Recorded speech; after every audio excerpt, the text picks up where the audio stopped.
Hello friends, welcome back to our channel Abika. Subscribe, like और comment ज़रूर करिएगा please friends, और शेयर भी करिएगा अपने फैमिली फ्रेंड्स के साथ।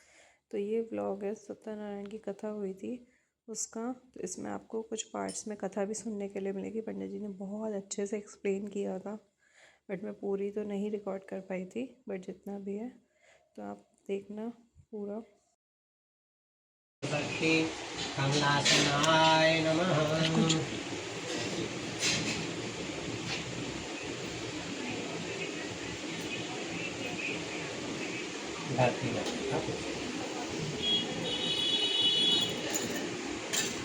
ओम पृथ्वी त्वया दत्ता लोका देवी त्वं विष्णुना दत्ता त्वं च धर्मां देवी पवित्रं सुचासनं। ओम आधार शक्तये नमः। ओम दीन दीपनारायणाय नमः। दीपपूजनम्। ओम जयंती मंगलाकाली भद्रकाली कपालिनी दुर्गा शिवा धात्री स्वाहा सदा नमोस्तुते। जय त्वं देवी चामुण्डी जय भूतात्रिहारिणी जय सर्वगते देवी कालरात्रि नमोस्तुते। दीपनारायणाय नमः।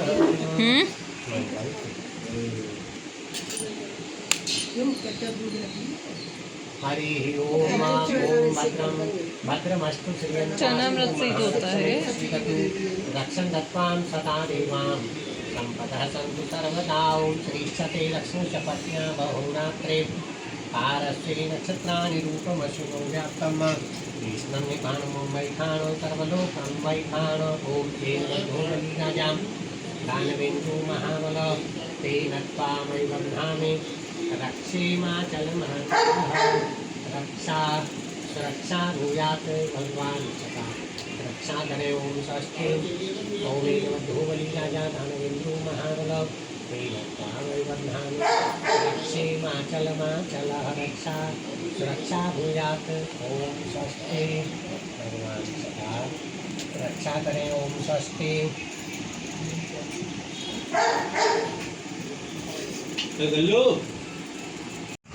हरे ओम।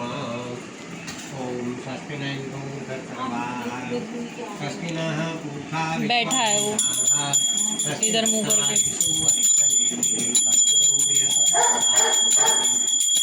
ओम पायः पृथिव्यां पयो फलीषु पयो दिव्यन्तरिक्षे पयोधा।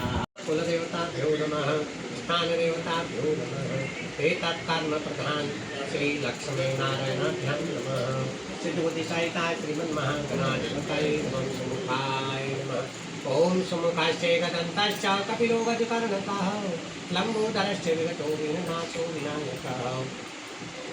धूम्रकेतुरगणाध्यक्षो बालचन्द्र गजाननः। द्वादशैतिकानि नामानि पठे शृणुयादपि।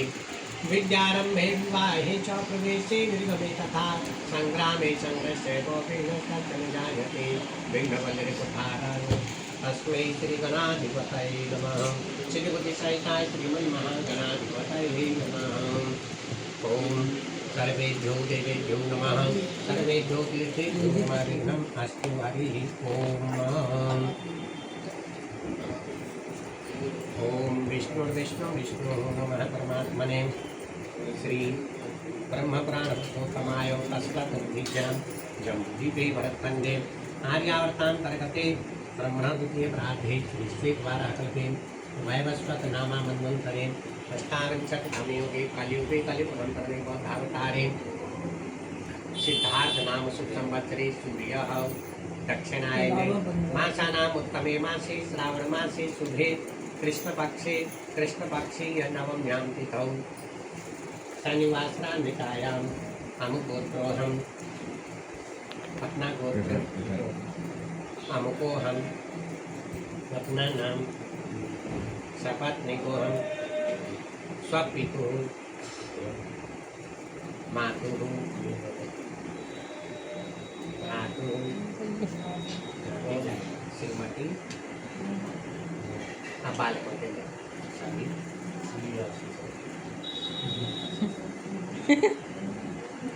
सपरिवारस्य सर्वे जनाः सर्वाभिरतम् सकल मनोरथ पूर्णार्थम स्वगृहे सुख शांति समृद्धि आरोग्यता प्राप्तये सकल मनोरथ पूर्णार्थम यथा विधि यथा शक्ति श्री लक्ष्मी नारायण प्रीतये श्री लक्ष्मी नारायण प्रीतये यथा यथा शक्ति सत्यनारायण व्रत पूजन निर्विघ्नता सिद्धि प्राप्त है। श्री गणेशाम्बिका षोडशमातृका नवग्रह देवता कलशा वहितानि देवता यथा विधि यथा शक्ति यथा मित्रोपचार पूजन हम करिष्ये। ओम श्री गणेशाय नमः। श्री गणेश ध्यानम। ओम भद्रमस्तु शास्तु महालक्ष्मी प्रसीदतु रक्षं रक्षामि सदा देवान् सन्तु सर्वदा। ओम स्वस्ति। ओम श्री चतुर्दशकर्महुरात्रे भारते सत्राणि विष्णुमस्मिन्यात्तम कृष्णं निकाणमुन्मयिकाणो सर्वोत्तम मयिकाणो। ओम स्वस्ति। ओम एकवतो बलिराजा धर्मदेवो तेन त्वारयन्तानि रक्षेमाचरणाचलः। ओम स्वस्ति।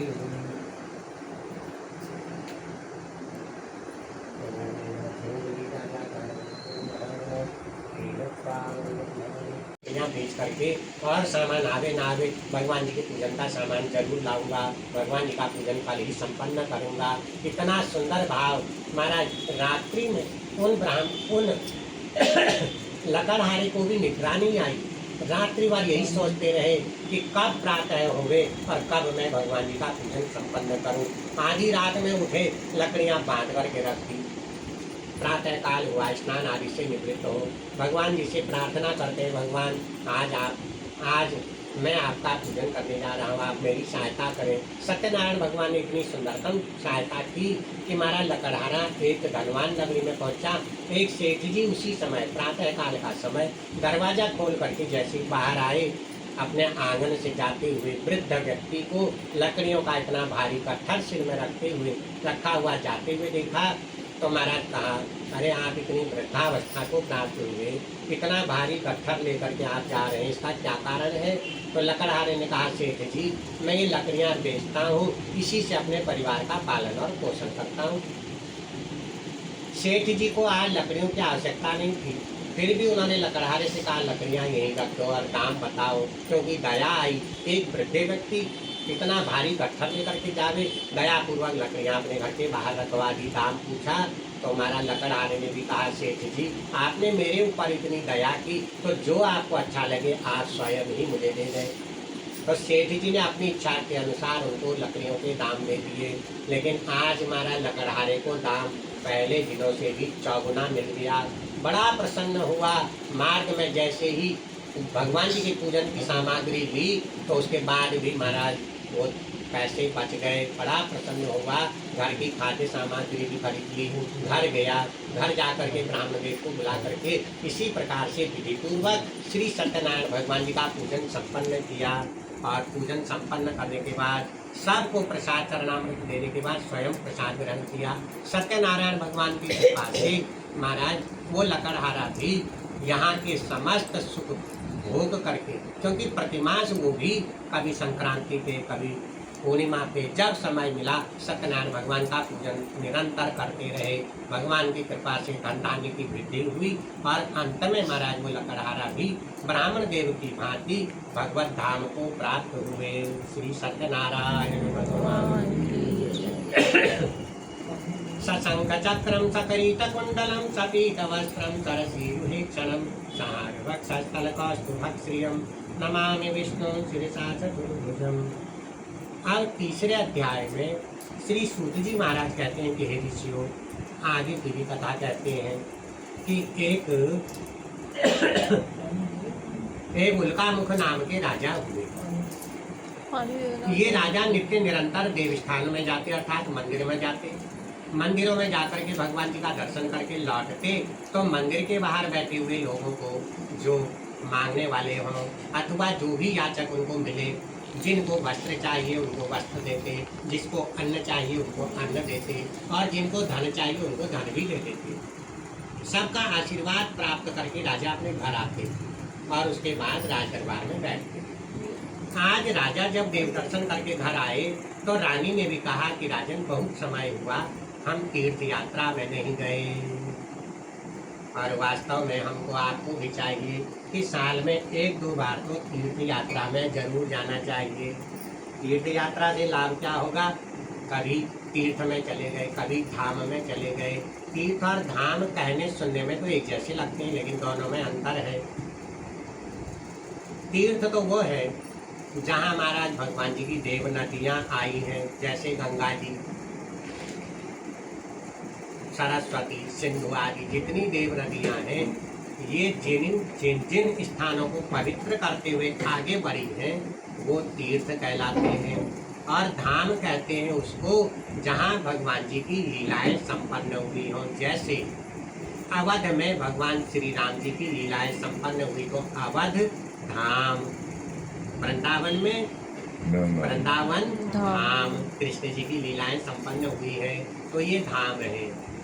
तो तीर्थ और धाम में जाने से लाभ क्या है?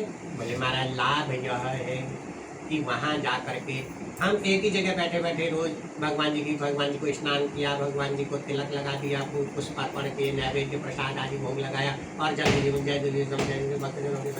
जल्दी आती, क्योंकि हमें लगता है कि अब और भी काम कर ले तो जल्दी जल्दी में भगवान जी की पूजन आदि के कार्य संपन्न करते हैं। आज तो बहुत देर हो गई, देर हमने की और शॉर्ट हमने भगवान जी के कार्य किए, बाकी कोई काम शॉर्ट नहीं होते। पराठे अपनी जगह बनते हैं, भोजन अपनी जगह पूरा बनता है, सारे काम पूरे होते हैं, शॉर्ट होता है तो केवल भगवान जी का पूजन। तो बोले महाराज वो शॉर्ट कब नहीं होगा? बोले तीर्थों में जाएंगे, धाम में जाएंगे तो वहाँ लोगों को पूजा भक्ति करते हुए देखेंगे तो हमारी भक्ति में वृद्धि होगी। उनको देख करके लगेगा कि हम तो कुछ भी नहीं करते, दंडवती परिक्रमा लोग करते हैं। लोगों ने देखा होगा वृंदावन में महाराज अपनी देह को नापते हुए परिक्रमा करना, कितने लोग तो लोटपोट होकर के परिक्रमा करते हैं। तब लगता है कि नहीं भक्ति इनकी श्रेष्ठ है, तो हमारी भक्ति में भी वृद्धि होती है। और इधर गंगा जी के तट पर भी महाराज लोग गाड़ी में ही चप्पल उतार देते हैं और वहाँ कंकड़ पत्थर सब के ऊपर नंगे पैर चलते हुए गंगा के तट पर पहुँचते हैं। तो महाराज ऐसे गंगा के तट पर भी जब हम पहुँचते हैं तो वहाँ बड़े वृद्ध लोग भी मिलते हैं। कितने वृद्ध लोग, देखा जाता है कि माताएं तो महाराज ऐसे झुकी हुई है और बेटा साथ में जब लेके गया तो माता जी बोली नहीं नहीं मुझे तो यहीं नहला दे।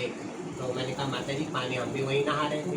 तो हमने कहा माता जी इतना गहरा नहीं आप आ जाइए। तो एक हाथ उनके बेटे ने पकड़ा, एक हाथ हमने पकड़ा, उनको डुबकी लगवा दी, उसके बाद तो आपके नारे जाता। अस्तु कहने का मतलब कितने वृद्ध लोग भी वहाँ मिलते हैं तो उनको देख करके जो युवा होंगे, जवान होंगे, उनसे कमाई के होंगे, उनको लगेगा जब ये आ सकते हैं तो हम क्यों ना आए, तो हमारी भक्ति में भी वृद्धि होगी। तो इस प्रकार से भक्ति की वृद्धि होती है महाराज तीर्थ में जाकर के, धाम में जाकर के, और वैसे भी पूजा पाठ के प्रति और साथ ही भगवान के प्रति हमारी जो श्रद्धा है वह बढ़ती है। या यूँ कहे कि महाराज हमारी भक्ति को तीर्थ में, धाम में जाकर के खाद पानी मिलता है,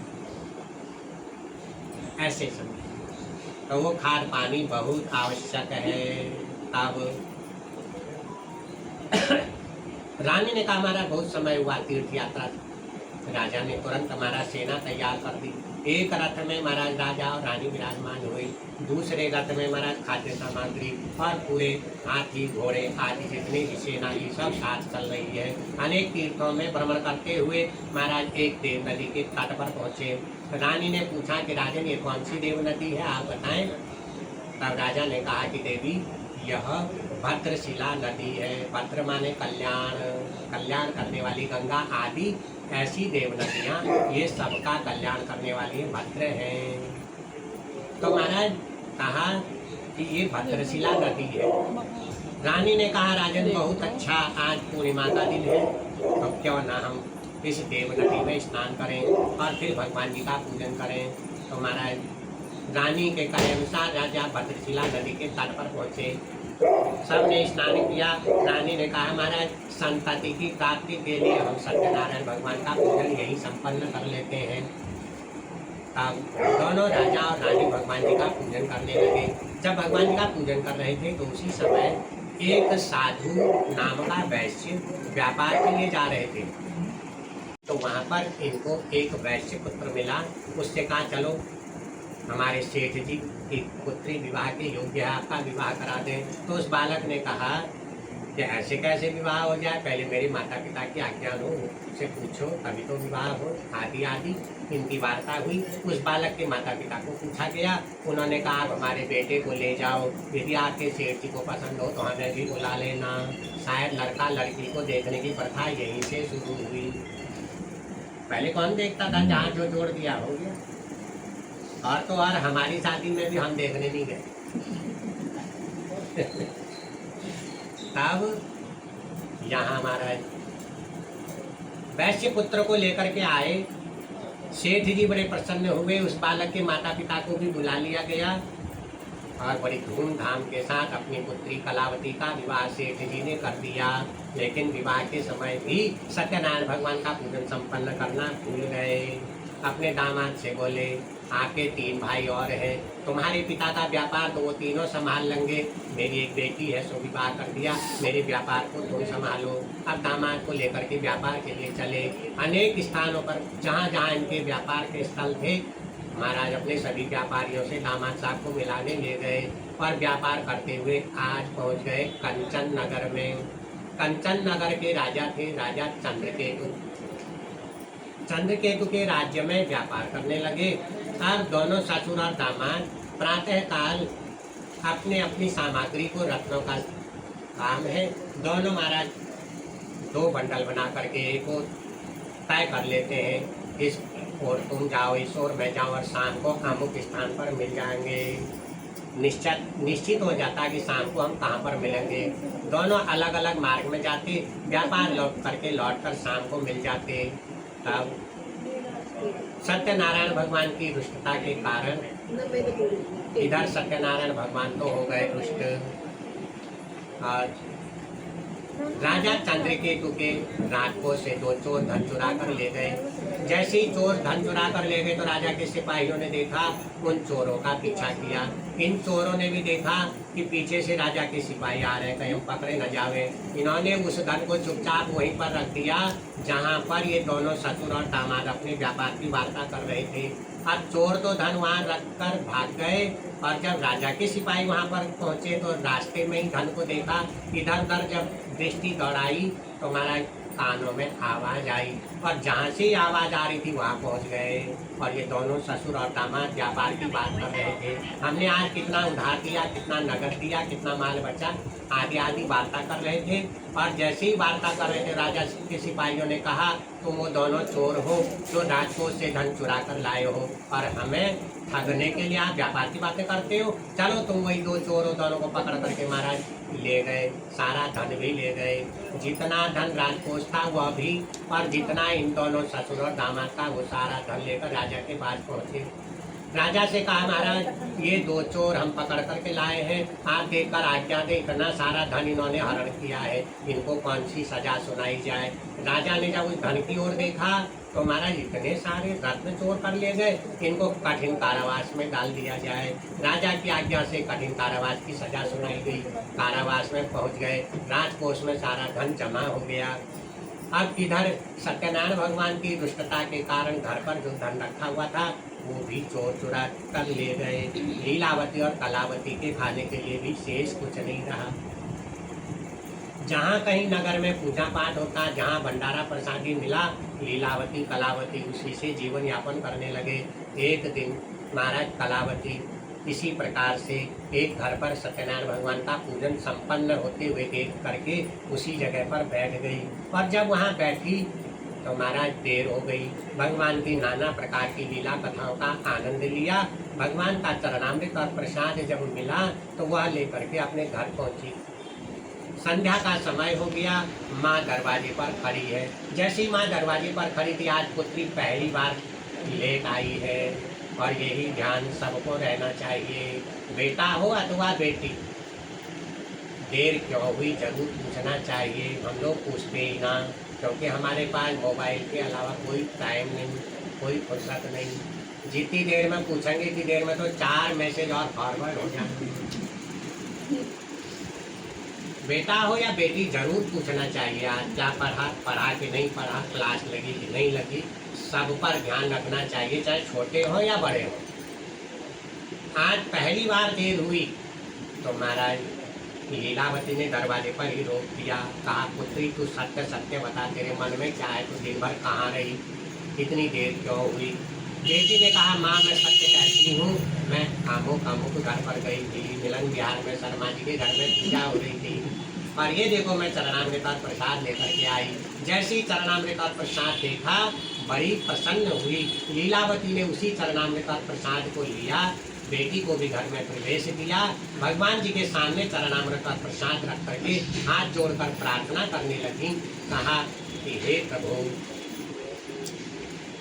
बहुत समय से मेरे पति और दामाद व्यापार के लिए गए थे, वो कैसे होंगे, कहाँ होंगे, उनकी कोई सूचना नहीं मिली, आदि आदि भगवान जी से प्रार्थना की। और जैसे ही भगवान जी से प्रार्थना की भगवान जी ने सुन लिया, और भगवान जी ने जो प्रार्थना सुनी तो महाराज राजा चंद्रकेतु को उसी समय महल के अंदर इतना तेज प्रकाश प्रकट होता है, और उस प्रकाश के मध्य में से आवाज आती है, हे राजन, कुछ दिन पूर्व आपने 2 वैश्य बंदी बनाए हैं, प्रातः काल उनको कारागार से मुक्त कर दे, यदि ऐसा नहीं किया तो तुम्हारा राज धन पुत्र आदि सब नष्ट कर दूंगा।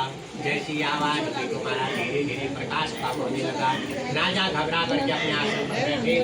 राजा ने घबरा करके जैसे ही आसन पर बैठे तो महाराज रानी ने पूछा राजन क्या हुआ, तो राजा ने रानी को बताया कि रानी मुझे इस प्रकार का दिव्य प्रकाश के मध्य में से आवाज सुनाई थी, ये स्वप्न सत्य है या क्या सत्य है मुझे समझ नहीं आता। जब कुछ समझ में नहीं आया तो राजा बैठे रहे। प्रातः काल महाराज स्नान आदि से निवृत्त होकर के, और ये है भगवान महाराज अभी निवेदन किया कथा आरंभ में ही नारद जी की कथा में कि महाराज भगवान जी तो इतने बड़े कान हैं कि सबकी सुन लेते हैं, और दूसरी ओर कितने बड़े होंगे, बोले महाराज बिनु पद चलई सुनई बिनु कान, उन्हें पैरों के बल कहीं जाना नहीं पड़ता। क्यों? क्योंकि हरि व्यापक सर्वत्र समाना, वो तो सर्वत्र व्याप्त है, उन्हें कहीं जाना ही नहीं पड़ता। सुने बिनु काना, उन्हें कहीं कान नहीं लगाना पड़ता। महाराज आज तो लोग कोई फोन पे भी बात करे तो लोग कान लगाते हैं, बात क्या कर रहे हैं, किसी के घर में झगड़ा हो गया तो घर के बाहर से सुनो बात क्या, लेकिन नहीं, इनको तो कुछ भगवान जी को महाराज भगवान जी को इधर आ जाओ ना, कहीं कान भी नहीं लगाने पड़ते, कहीं जाना नहीं पड़ता, और महाराज सारे रस का आनंद बिना कुछ खाए भी भगवान ले लेते हैं। अब कोई कहे कि आप भोग लगाते हो, ये तर्क करने वाले लोग पूछते हैं। जो भगवान के भक्त हैं उनके मन में शंका नहीं होती और होनी भी नहीं चाहिए, लेकिन जो तर्क करने वाले लोग हैं, और वो तर्क भी नहीं कुतर्क कहता है। गणेश जी का वाहन चूहा है, गणेश जी ने चूहा ही क्यों चुना? गणेश जी इतने भारी भरकम और चूहा छोटा सा, इतना सा चूहा उन्होंने अपना वाहन बनाया। क्यों? क्योंकि महाराज चूहा इतना छोटा सा होने पर भी कतर कतर करके सब चीज को नष्ट कर देता है। कोई चीज रखे हो आटे का कट्टा ही क्यों ना हो जी महाराज, वो कतर कतर करके उसमें छिद्र तो कर ही देता है। वो आटा खाए ना खाए लेकिन नुकसान। ऐसे ही रूई का भी वो ढेर बना दे, हर चीज को उतार देता है। तो गणेश जी ने इसीलिए इसको वाहन बनाया कि ये कुतर्क को समाप्त करता है, उतार देता है, तर्क को समाप्त कर दे, ये चूहा बना। तब और बुद्धि जी है, गणेश जी है बुद्धि के देखा, और श्रेष्ठ बुद्धि वाले हैं, इसलिए चूहा उन्होंने अपना भाई इधर महाराज कहाँ पहुंचे थे हम कथा में, मैं भूल जाता हूँ। हाँ सुन रहे आप लोग, मैं सोचा कि खाली तो नहीं कह रहा। अब महाराज राजा आज प्रातः काल स्नान किया और स्नान करके सभा में बैठ गए, और जब सभा में बैठ गए तब मंत्रियों को बुलावा भेजा। मंत्री लोग भी तुरंत स्नान आदि से निवृत्त होकर के भगवान जी का पूजन करके संध्या वंदन करके राज दरबार में पहुंचे और उन मंत्रियों ने राजा से कहा कि राजन, आज आपका पहले आने का क्या कारण है। होता तो ये था कि पहले मंत्री लोग आएंगे, राज दरबार सजेगा, नाना प्रकार के वाद्य बजेंगे, तब राजा का दरबार में प्रवेश होता, स्वागत होता। आज राजा पहले आ गए। पहले क्यों आएगा राजा? क्योंकि यदि कहीं कोई युद्ध छिड़ गया हो, कोई आपत्ति का काल हो, तो राजा पहले आवे। तो मंत्रियों ने कहा कि राजन, आज आपके पहले आने का कारण क्या है। जैसी कारण पूछा तो राजा ने कहा कि हे मंत्रियों, मंत्री माने मंत्र की भांति अपनी बात को गुप्त रखे, वो है मंत्री। आज के जैसे मंत्री नहीं, संसद में बात अभी पास हुई नहीं, पहले लीक आउट बाहर, हम तो ये करने जा रहे हैं, होता उनका कुछ नहीं है और ये बाहर आके कह देते हमें ऐसे मंत्री। तब महाराज उस बात को मंत्र की भांति जो छिपा करके रखे वो मंत्री, उन मंत्रियों से राजा ने मंत्रणा की और मंत्रणा करके राजा ने पूछा कि महाराज मुझे इस प्रकार का स्वप्न हुआ। राजा ने पहना दिए और जितना उनका धन राजकोष में जमा किया था उससे दुगना धन दे करके अपने राज्य से विदा किया। दोनों ससुर और दामाद अब राजा चंद्रकेतु के राज्य से विदा होकर अपने नगर की ओर चले। बोले श्री सत्यनारायण भगवान की जय। श्रीमन्नारायण नारायण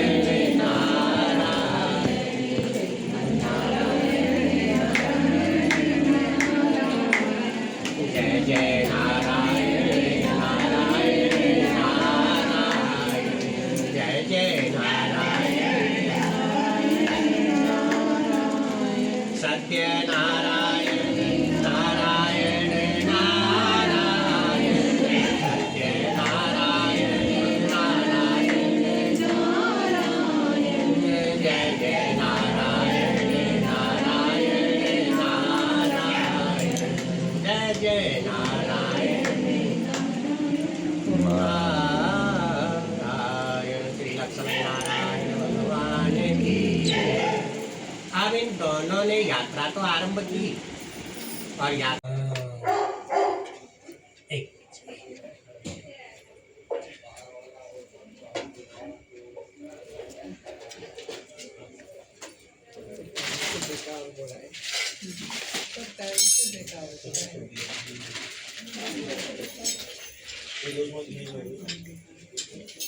कटोरा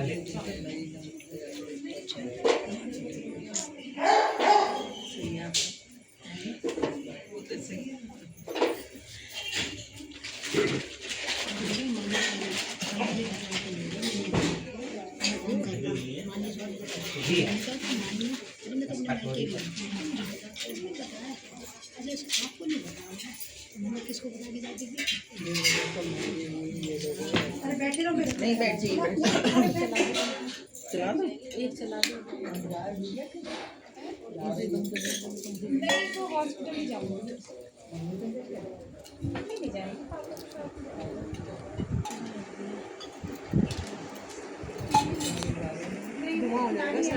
चलेगा ये फेंकने का नीचे सारा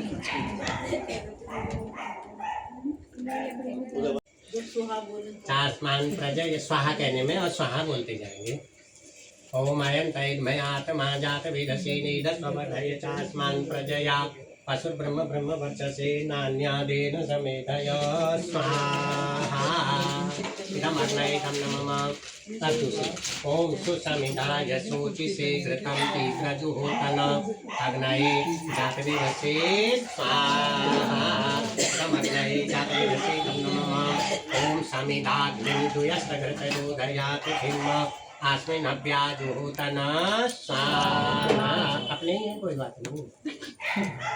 ओम तम त्वां समिद्भिरंगिरो घृतेन वर्धयामसि गृहचोचा यविष्टया स्वाहा।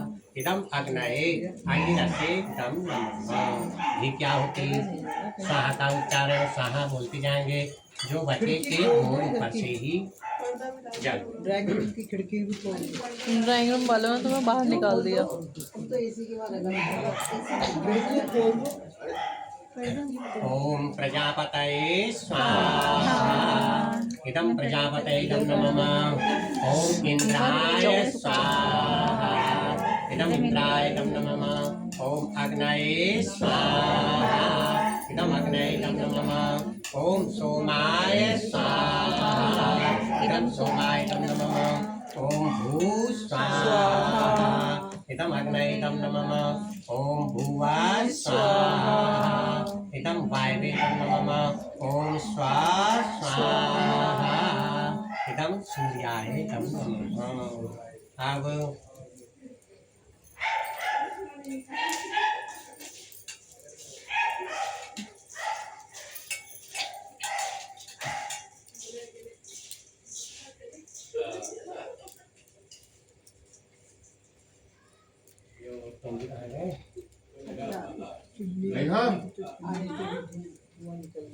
ये ग्रंथि बंधन कराओ।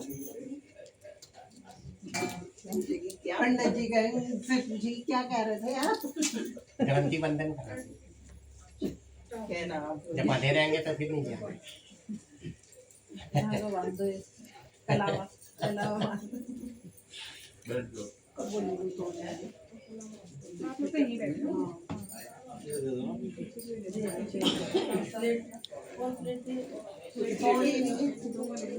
इधर कोई कर लो तो बैठ जाओ, आगे तो कर लो।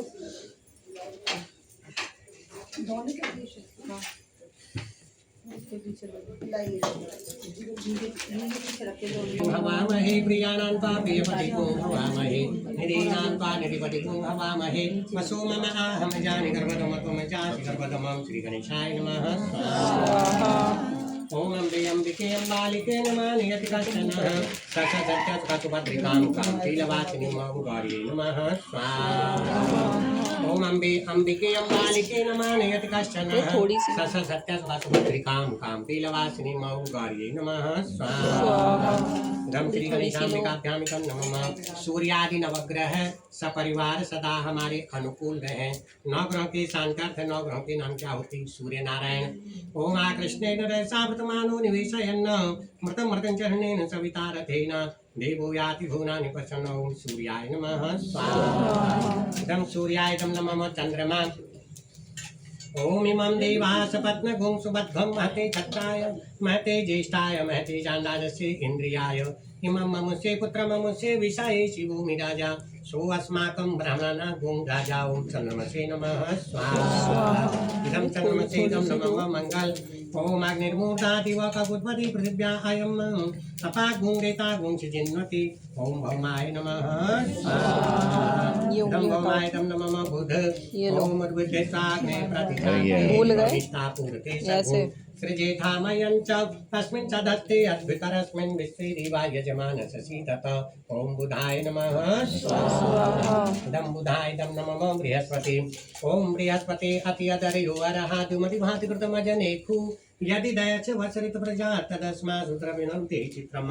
ओम बृहस्पति नमः स्वाहा। इदं बृहस्पति इदं नमः शुक्र। ओम अन्नात् परित्रतो रसं ब्रह्मणा विधिवति विपानगुं शुक्रमन्धश्च इन्द्रस्य इन्द्रमिदं पयोमृतं मधु। ओम भृगवे नमः स्वाहा। इदं भृगवे इदं नमः शनि। ओम सन्नो देवी रविष्टयः आपो भवन्ति संयोरभिस्रवन्तु नः। ओम शनिश्चराय नमः स्वाहा। इदं शनिश्चराय इदं नमः राहु। ओम कया नशिता भुवतु सदा प्रता कया चतिष्ठया प्रता। ओम राहवे नमः स्वाहा। इदं राहवे इदं नमः केतु। ओम केतुं कर्मण्य केतवे पेचो अपेचे समुद्भिर्जा यथा। ओम केतवे नमः स्वाहा। इदं केतवे इदं नमः। ओम अधिदेवताभ्यो नमः स्वाहा। ओम प्रत्यधिदेवताभ्यो नमः स्वाहा।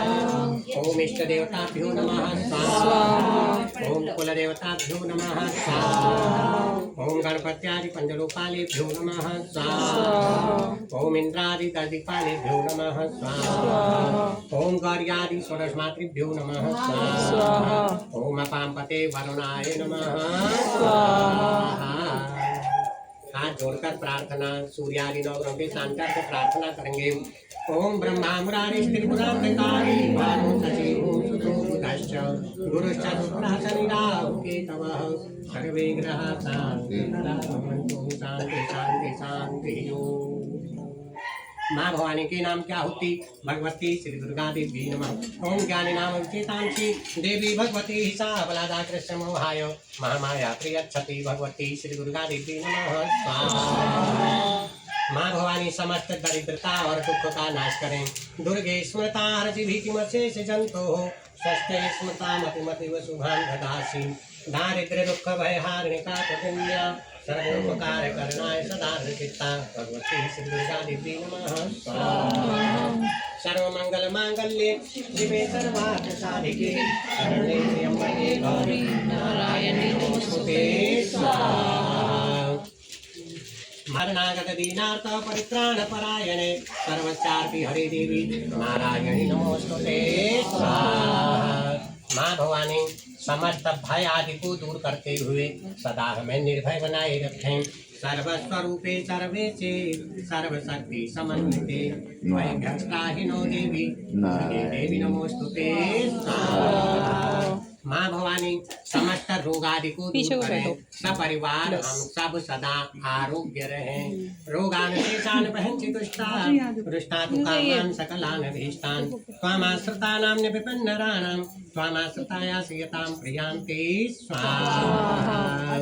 माँ भवानी समस्त विघ्न बाधाओं को दूर करें। सर्वा बाधा प्रशमनम त्रैलोक्याखिलेश्वरी देवमे त्वया कार्यम अस्मद्वैरि विनाशनम स्वाहा। माँ भवानी सदा धन अन्न और संतान की रक्षा करती हैं। सदा रक्षा करें। सर्वा बाधा विनिर्मुक्तो धन धान्य सुतान्वितो मनुष्यो मत प्रसादेन भविष्यति न संशयः स्वाहा। सर्वा बाधा विनिर्मुक्तो धन धान्य सुतान्वितो मनुष्यो मत प्रसादेन भविष्यति न संशयः स्वाहा। सर्वा बाधा विनिर्मुक्तो धन धान्य सुतान्वितो मनुष्यो मत प्रसादेन भविष्यति न संशयः स्वाहा। ओम ह्रीं क्लीं चां डाये विच्चे स्वाहा। ओम ह्रीं क्लीं चां डाये विच्चे स्वाहा। ओम ह्रीं क्लीं चां डाये विच्चे स्वाहा। ओम ह्रीं क्लीं चां डाये विच्चे स्वाहा। ओम ह्रीं क्लीं चां डाये विच्चे स्वाहा। मैं बोलिया श्री दुर्गा देवी नमः।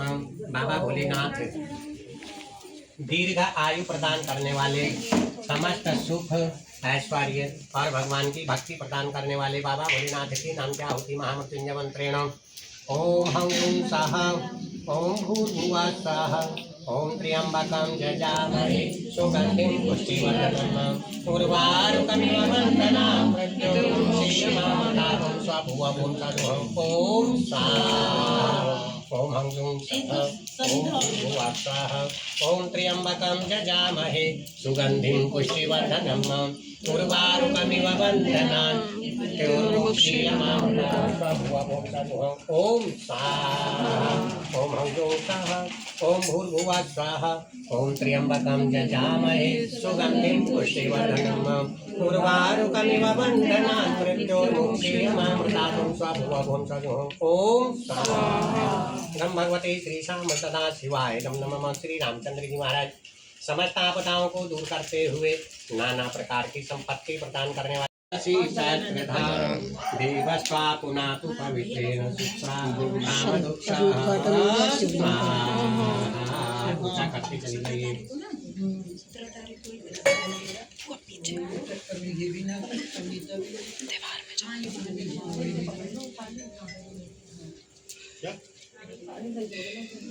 अरे गुड़िया है यही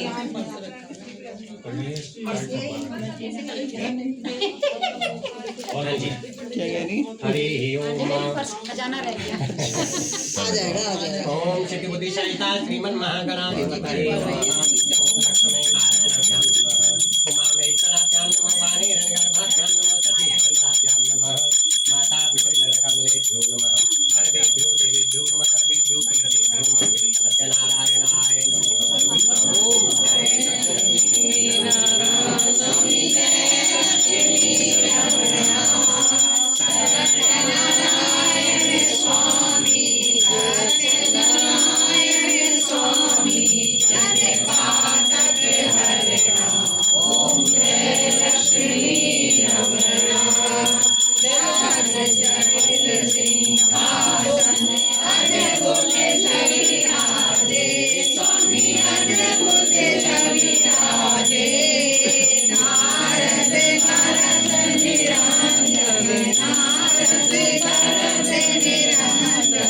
यहीं से कर लेना, यहीं से कर लेना ना। नहीं कह रहा हूँ, वही तो, यहीं से कर लेना।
भाभी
दे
ओम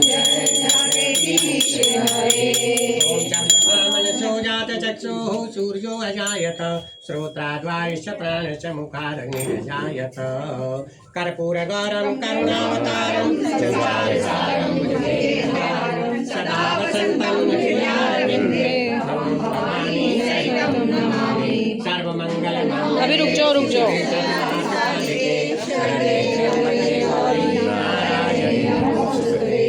करारविन्दे नवदारविन्दं मुखारविन्दे विनिवेशयन्तं भटस्य पत्रस्य पुटे शयानं बालं मुकुन्दं मनसा स्मरामि त्वमेव माता च पिता त्वमेव बन्धुश्च सखा त्वमेव विद्या द्रविणं त्वमेव सर्वं मम देवदेव नाना सुगन्धि पुष्पाणि यथा कालो भवानि च पुष्पाञ्जलिर्मया दत्तो ध्यान परमेश्वर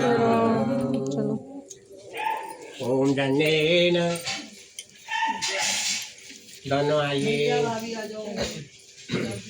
संगीता अब आप बाएं आप उधर भैया ऐसे आसन बदल के संगीता कौन कर लो सर कौन कर लो किसका वो खड़ी तो है फोन करके कह बुला रहे हैं लशी जी को मैं फोन कर दो वो आ जाए कहाँ है लशी जी हमने सीधे लक्ष्मी जी को कर दिया दाएं बाएं दाएं बाएं पत्ता फेर